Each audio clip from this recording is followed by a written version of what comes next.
welcome to the news at 7 on NTA International.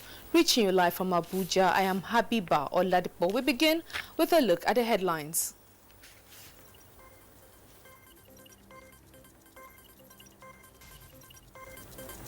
Renewed clashes in some local government areas of Benue State. Government imposes 24-hour curfew in Katsina-Ala town. Federal government to institute policies to address misconception about the use of modern biotechnology. Solar energy experts advise Nigeria to embrace new renewable energy as solution to its power challenges. Sri Lanka authorities block social media as police arrest 24 people following Sunday's Southeaster blast. And now to the details. Information and Culture Minister Lai Mohammed has rounded off his trip to the United States and the United Kingdom with satisfaction that the international community is desirous of supporting President Muhammadu Buhari's led administration in making Nigeria work in the overall interest of its citizens. Anthony Forsen reports. The Information and Culture Minister was first in Washington, D.C., where he had his engagements with some international media organizations such as the Washington Post, Al Jazeera, Reuters, Voice of America, Times, and the African Report, among others. With think tanks, he met with the influential Atlantic Council, the Council on Foreign Reforms, Center for Strategic and International Studies, as well as the International Not-for-Profit Corporation, FICAN, also in Washington. From the United States, the minister proceeded to the United Kingdom, where he had similar engagements with the BBC, Sky TV, among others. He made a presentation at the Norton Rose Fulbright and Woodrow Breakfast Briefing, tagged Nigeria in the Buhari second term, stability, growth and opportunity. In all this, the minister used the opportunity to tell the Nigerian story. What I take home is that we need to change the narrative. We've done very much. The think tanks and the influential people appreciate what we have done. They know, interestingly enough, they are actually also on the same page with us, but the wider American society, the wider British society it's our next target. When asked to comment on his outing, he simply said, the kind of reforms they are asking for at the Fulbright breakfast are the kind of reforms that we have already embarked upon. But like I also explained there, Nigeria is a very big country and complex country too, and reforms don't yield results always overnight. We've been successful in Nigeria because our reforms have actually yielded reforms. Both the World Bank and the Mo Ibrahim Index have all, acknowledged the impact of our reforms, and that's why we've won accolades and awards from them. The naira has stabilized around 360 naira to $1 from about 520 in the 2016. We now have a reserve that is biggest in the history of Nigeria, from about $28 billion reserve. Today we have about 45 billion reserve. We have been able to bring down inflation from 18.5% in 2016 to 11.3% today. I think these are the kind of narratives that would interest investors in Nigeria. The idea behind the minister's visit to the United States and United Kingdom is to correct some erroneous impression that the Nigerian government under President Muhammadu Buhari manipulated the last concluded general elections. Anthony Forsen, NTA News. As Nigerians celebrate Easter to commemorate the resurrection and death of Jesus Christ, guests on the NTA flagship program Good Morning Nigeria have urged people to apply their spirituality to daily life so as to create harmony, peace and progress amongst its diverse citizens. Olalade Alayaki reports. Celebration of Easter, where Christians and non-Christians are sharing in the joy of the moment, the clergy have continued to urge Nigerians not to lose the essence of the sacrifice that Jesus made for the world. Guests on Good Morning Nigeria discussed spirituality and nation building, where they submitted that it is possible for a nation or community to be religious, but fail to apply spirituality in their conduct, particularly when it comes to serving others. That's what we need, that your life finds fulfillment when you serve others, when you love others, when you forgive others, when you have mercy for others. That's all you need. The Quran is telling us always to give right to the people, their own rights. And when we say they give everyone his right, that means we are building the nation. The guest noted that Nigeria's challenges cannot be overcome if the virtues of honesty, selflessness, patriotism, tolerance, and value for human life are not adopted by adherents of all religions, especially at times like this. We should now start inch by inch to fight for the right things, to go to work on time, to do the things we are supposed to do, to stand for integrity, to stand for virtue. And it is not easy. That's why the language of sacrifice is important. Sacrifice in the genuine spiritual sense for anybody who is thinking of salvation boils down to letting go of activities, actions, thoughts, and things that diminish your spirituality. They also emphasized the need for spiritual leaders to always speak the truth and de-emphasize materialism in their sermons in Abuja, Ololade Alayaki. Easter celebration, Women of Zion of the Redeemed Church of God, Province 1, have extended a hand of fellowship to residents of Sabo Ido along Airport Road, Abuja. Adebola Brookslyn Sunday has the details. Sabo Ido is one of the new settlements in the suburb of the Federal Capital Territory, Abuja. Despite its proximity to the Nnamdi Azikiwe International Airport, the community lacks potable water, and most of the residents rely on water vendors, popularly known as Meirua, just like Timi Ajama, a public servant. Everybody needs the water. Like this guy, I have to go down there, look for him, then bring him down to my house. It's not easy for us. The challenge being faced by Timi Ajama and other residents is now a thing of the past, with the handover of the borehole provided by the Women of Zion, who are on a mission to give a helping hand. I was called upon recently that they have provided for my people clean drinking water. We're indeed grateful.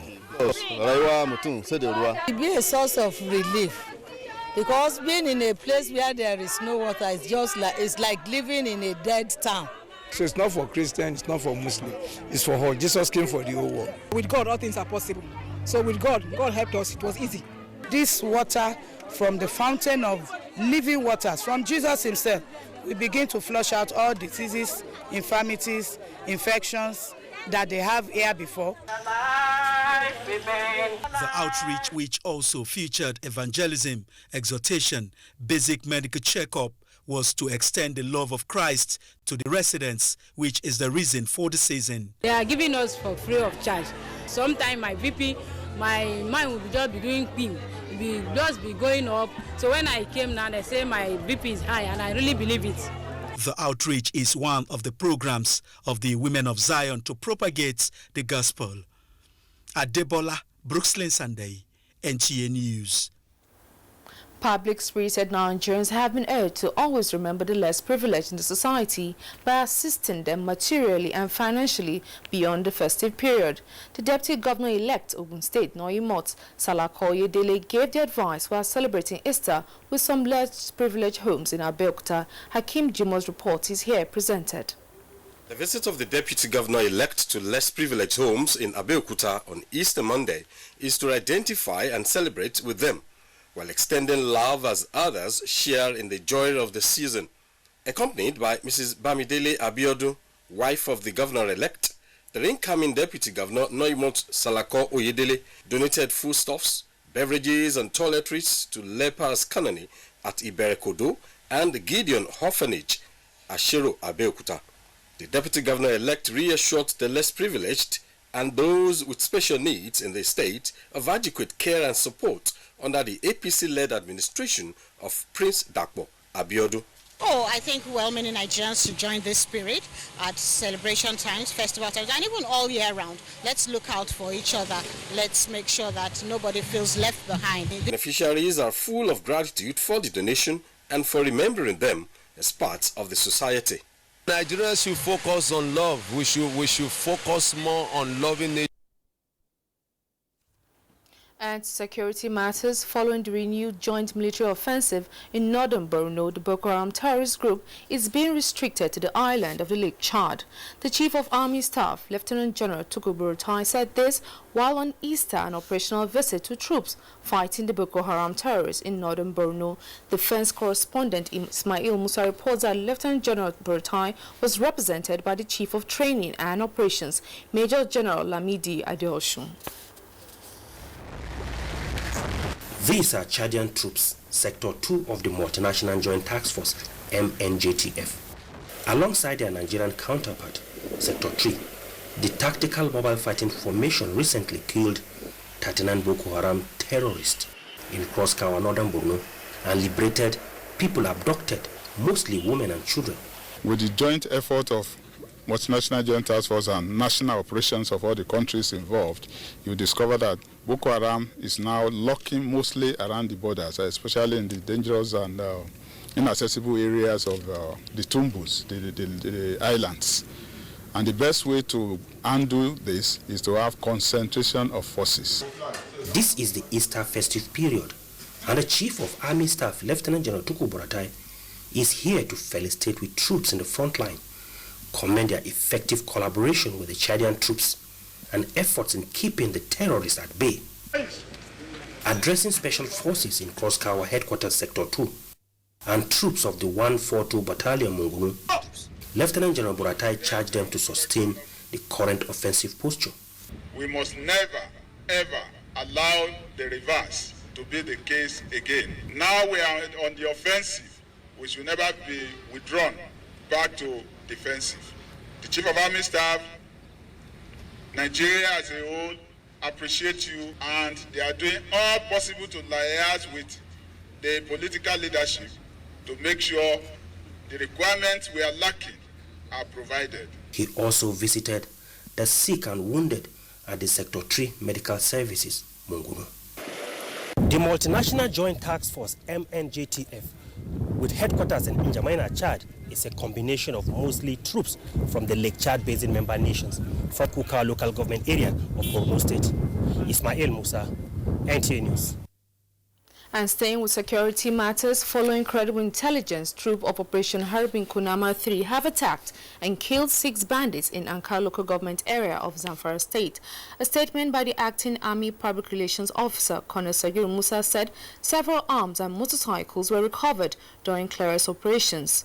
Similarly, in Doka and Mutu villages in Goso local government area of Zamfara state, troops on patrol had an encounter with bandits, leading to the arrest of 18 suspected informants to the bandits, including the village heads of Duka and Mutu.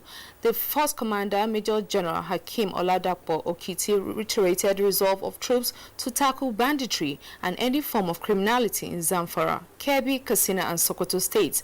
He enjoined members of the public to cooperate with security agencies by providing information that will assist in addressing criminal activities in the states.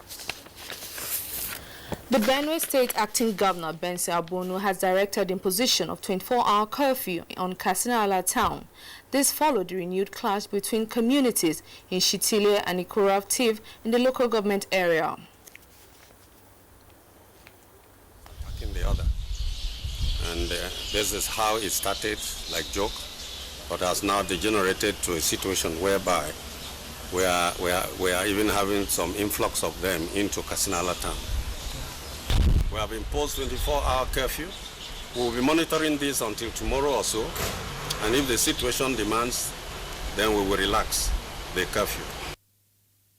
The acting governor condemned the crisis and warned those involved to stop any further violence, adding that he has directed the reinforcement of security personnel to the area to forestall further breakdown of law and order. I am not interested in security forces going there and saying they have brought the situation under control and that the calm has been restored. But I have instructed that they must go beyond that. And what I mean by that is that they must run after these hoodlums wherever they go in order to bring them to justice. As at the time of this report, the extent of damage and the number of lives lost could not be ascertained. You're watching the news on NTA International, reaching you from Abuja. Time to take a short break. We'll be back with more reports shortly.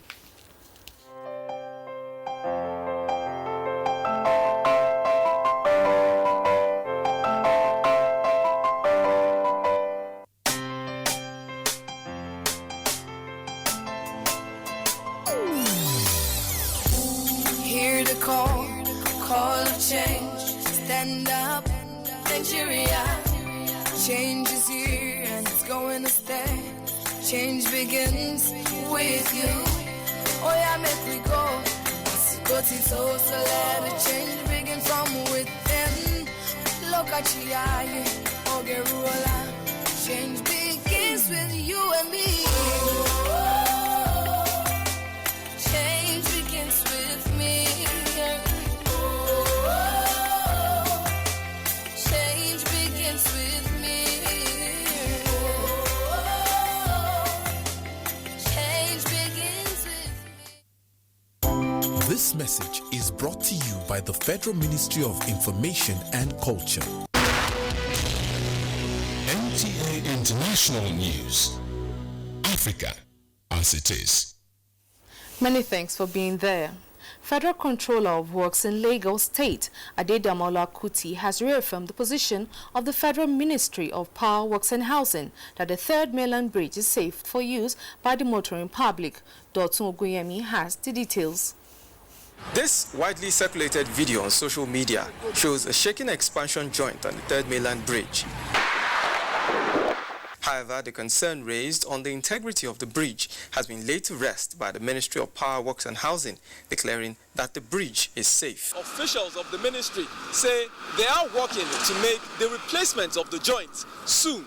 While this is being awaited, other repair works such as the resurfacing of the bridge as well as the underwater investigation of piles are being done. And what people have seen is just the expansion joint that is not in good shape, which we discovered since last year.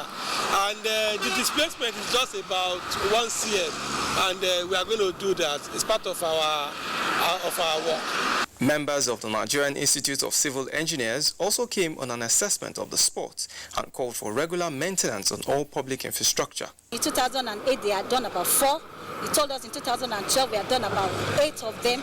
This time around, they are going to be maintaining about 12 joints. The federal government is to come up with a policy that will address the misconception about the use of modern biotechnology to enhance the nation's food security. Ministry of Science and Technology is to draft the policy in collaboration with relevant agencies, including the Federal Ministry of Agriculture. Musa Babaliu has the details. Nigeria is gradually embracing biotechnology to enhance our national food production, to cushion the effects of environmental factors occasioned by climate change. Scientists are of the view that biotechnology could be the panacea against the use of chemicals to improve yields and control pests and diseases. Our faculties of agriculture, faculties of veterinary medicine, the whole national agricultural research system, we believe strongly in the powers of biotechnology to significantly contribute to the development of agriculture in this country. There are, however, misconceptions on the use of the technology, with some environmental activists kicking against the use of the innovation. It is in the light of these that the Ministry of Science and Technology says establishing National Biotechnology Communication Policy will go a long way in addressing the misconceptions. The federal government of Nigeria has embraced modern biotechnology, and it is here for good. We will continue to engage with the media to inform the public about scientific innovations going on in this sector. I challenge you media men today. And this workshop, organized for journalists, especially agriculture, science and environment correspondent, is to further educate them on how to handle issues surrounding the use of biotechnology. Not just giving out information, but educating people, giving people knowledge, It's actually very factual, scientific facts. The training is under the auspices of Forum for Agricultural Biotechnology in Abuja. Musa Baba Aliyu, NTA News. Now let's join Olayinka Ojo for trending stories from the financial sector. The federal government says Nigeria is not in any way near a debt crisis despite its 24.39 trillion naira debts. Minister of Finance Zainab Ahmed said the debt figure as of December 31st, 2018 comprised Euro bond loans, facilities from the World Bank Group, China and African Development Bank Group constituting over 80% of the total debt stock. Worried by the inability of the 11 distribution companies to distribute power to many consumers, the Nigerian Electricity Regulatory Commission has said it is considering a new regulation to allow third-party investors take up and maintain parts of the vast electricity distribution network currently owned by the DISCOs. The regulatory agency said the proposed regulation was necessitated by the lack of capacity of the DISCOs to deliver electricity to many consumers. Renewable energy development can make remarkable impact in Nigeria if the bottom-up approach, which involves indigenous community control, is adopted. These are the views of solar energy experts in Ontario, Canada, who believe strongly in the power of renewable energy cooperatives at the grassroots in Africa. Let's get details from Joy Osiagu. From an adaptation point of view, if we are going to a world that is going to be more chaotic in terms of weather, then we also need to move away from a centralized grid system to a distributed grid. And a distributed grid means that you're going to have communities more involved. To maximize the economic benefits and public endorsement for clean energy sources like wind and solar, community participation and ownership is imperative, as observed by Ontario solar advocates like Matt Zipkin. You know, and we've seen that here in southern Ontario with wind, so not with solar as much. The reason why they're able to do it is because the people actually want it. Because even though their electricity prices may be going up, they're still actually getting a paycheck, a return, because they're invested in it. And so without having that community investment, you get a lot of pushback. While developed economies like Germany and Denmark have made tremendous progress with the community involvement and ownership, Lisa Olke is pushing for more African countries like Nigeria to get the communities involved in renewable energy projects, as they create a multitude of benefits in comparison to commercially developed projects. And solar energy doesn't require a huge infrastructure. You don't need transmission lines. You don't need transformers. In Ontario and in Canada, as well as North America, we see Africa as a very, very large emerging market. And there's a lot of interested companies in the industry that are looking for financial opportunities that they can create large-scale solar. Renewable energy enthusiasts in Ontario strongly believe that when the strategies for inclusive economic development are situated within a framework grounded in the traditional values of the people and community investment, countries like Nigeria can overcome the obstacles standing between the people and wealth. In Ontario, Canada, Joy Osiagu, NTA News. Elsewhere, Sri Lanka authorities block social media as police arrest 24 people following Easter Sunday blast. Over now to Uche Ugochukwu for details of this and more reports from other parts of the globe. You're welcome. Sri Lankan authorities have ordered a state of emergency to be introduced from midnight Monday following the deadly Easter attacks which killed nearly 300 people and injured 500 others. The government believes a local Islamist extremist group called the National Tawhid Jamaat was behind the suicide bomb attacks and is investigating whether the group had international support. The presidency says it would meet with Colombo-based diplomats on Tuesday to seek international assistance. instance. Meanwhile, the government has blocked social media as the police arrested 24 people in connection with the attacks believed to have been carried out by 7 suicide bombers. Polls opened on Monday for a third and final day of voting in Egypt on constitutional changes that could keep President Abdel Fattah al-Sisi in power until 2030. Sisi, who was elected president in 2014 and was re-elected in 2018 after eliminating all serious political competitors, is widely expected to get a comfortable win in the 3-day referendum. The final results will be announced on 27th April. And from Ukraine comes the report that a near final results show a comedian with no political experience and few detailed policies had dramatically won the country's presidential election by a landslide. The victory of 41-year-old Volodymyr Zelensky is a bitter blow for incumbent President Petro Poroshenko and presents a riddle for investors. That concludes our package. Thanks for being a part of it. I am Uche Ngochukwu. Many thanks, Uche. And over to sports. The 2019 African Beach Volleyball Cup Senior Serves-Off in Abuja as Nigeria Curling Federation unveils equipment in Lagos. Olumide Eguntola has details of this and more on Sports Updates. All is now set for the 2019 Senior African Nations